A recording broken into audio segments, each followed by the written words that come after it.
Continuity ensures that we can understand change to be a smooth and coherent process, thereby enabling us to grasp the infinite through the finite. Here, continuity is the sense of infinite and limit, the sense of finite. Continuity and limit are amazingly intertwined, so much so that, substantively, each needs the other to be meaningful and effective. Continuity needs limit for it to be defined. We can now relate to the fact that continuous functions are generally easier to work with mathematically. Expectedly, the fundamental theorem of calculus is founded on the assumption of functions being continuous over the target intervals, at the least. This theorem articulates the organic relationship between differentiation and integration, the later as the antiderivative. In the context of conceptual curricular calculus, there is little more to the concept of continuity, beyond what has already been discussed as the learnings from the previous lessons on continuity. We will just build some more on the same. We have already discussed continuity in the 2 lessons on measuring change, that is, on motion and on the 3 challenges in finding instantaneous rate of change. A quick recall of the key learnings follows. The first thing about continuity is that it is purely mathematical, like limit. We define continuity with respect to a function. Functions are continuous or not, as a whole, or at points. The second thing is that there is something physical too about continuity of functions. We can see it in their graphs. We can also see the lack of continuity. The third, continuity of functions, is prime for functions to be used for representing continuous reality. That way, continuity is more fundamental property of functions than limit, though limit is used in defining continuity of a function at a point. The fourth, the need and the origin of the idea of continuity is in addressing a conceptual gap in the application of limit. The gap is about finding the right infinitesimal time, that is instant, or any other variable in which the consistency of function value is assured. A bigger or smaller than necessary instant may be misleading. The fifth, continuity of function at the instant implies the slope of the curve is same as the slope of the tangent at that point. Thus, the rate of change at that point is distinct. The sixth, continuity of a function at a point significantly simplifies and shortens the computational demands for finding limit at that point. The left-hand and the right-hand limits need not be computed for knowing the limit of the function or the rate of change of the function. The seventh, continuity does not capture sharp variations in the rate around the instant, very close to it. The left-hand rate of change and the right-hand rate may be different while the function is continuous at that point. Continuity captures sharp variations in the function itself. Recall, rate is about slope of the tangent at that point. The 8, the lack of continuity at a point implies that the limit of a function, or the limit of rate of change of the function, is either not distinct and representative or does not even exist at that point. Last but not the least, it should be obvious that the continuity is at the instant or point of interest, and thus it is tested as close to the instant as possible. We can interestingly and meaningfully paraphrase the relationship of continuity and limit. The concept of continuity is seeded in the realization that functions exhibit smooth and connected behavior when limit is defined and equal to the function values at various points. Continuity is a kind of framework for the relationship between a function's infinite overall behavior and its limited or specific behavior that is due to the nature of limit of its values and rate of change at various points. Rephrased, continuity uses the critical relationship between limit of a function as it approaches various points and the values of the function at those points to connect the infinite global behavior of a function with its local, specific behavior at individual points. This is dependent on how we have defined limit.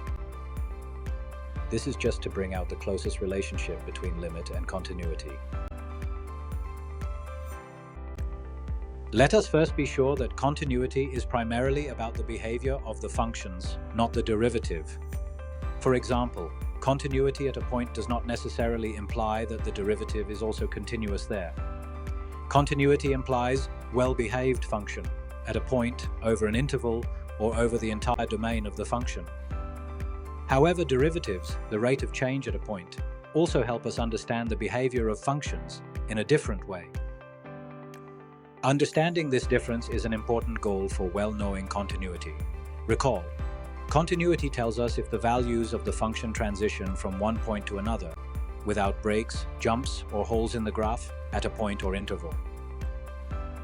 Whereas, derivatives essentially tell us if functions are changing at a given point. And it tells both the things about that change, direction as well as magnitude. A positive derivative value would indicate increasing behavior. A negative derivative, a decreasing behavior. And this sign also used to get the maximum and minimum magnitude of the function values. More detail here would be lost. There is more to the difference between continuity behavior of functions and continuity behavior of the rate of change of functions at a point.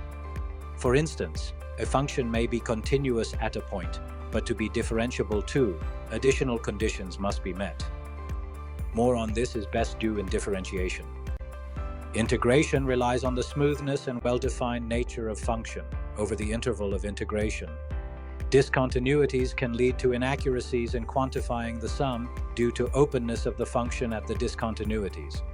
Indeed, continuity or appropriately addressed discontinuities are crucial for precise and meaningful integration.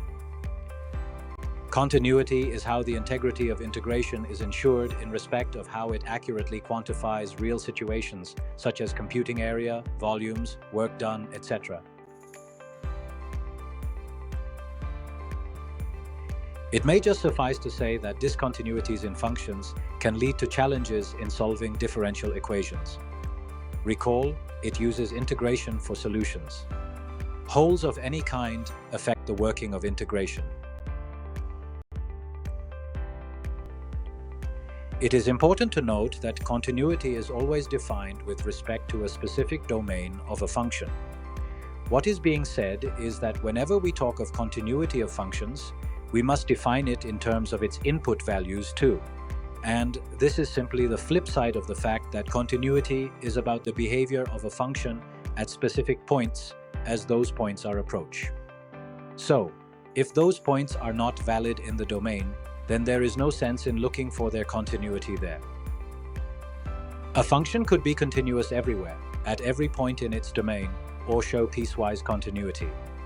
The latter is a function that is continuous in pieces or intervals over its entire domain.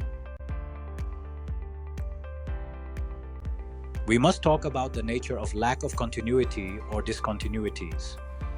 Clearly, it refers to points or intervals in the domain of a function in which the conditions for continuity are not met. Discontinuities can manifest as jump discontinuities, removable discontinuities, etc. The pictures show the nature of such sources graphically. This is a very interesting sum up of continuity.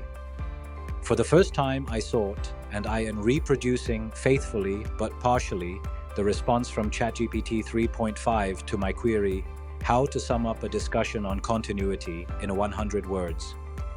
Be interesting in it. Quote, this concept connects the dots between a function's overall performance and its specific moments, using the elegant dance of limits and function values. Ultimately, continuity ensures mathematical harmony, making functions reliable tools for describing and understanding the world around us. Unquote. I am humbled, amazed, and rather happy about our future. We all can do so much better with an intelligent use of AI. Thank you.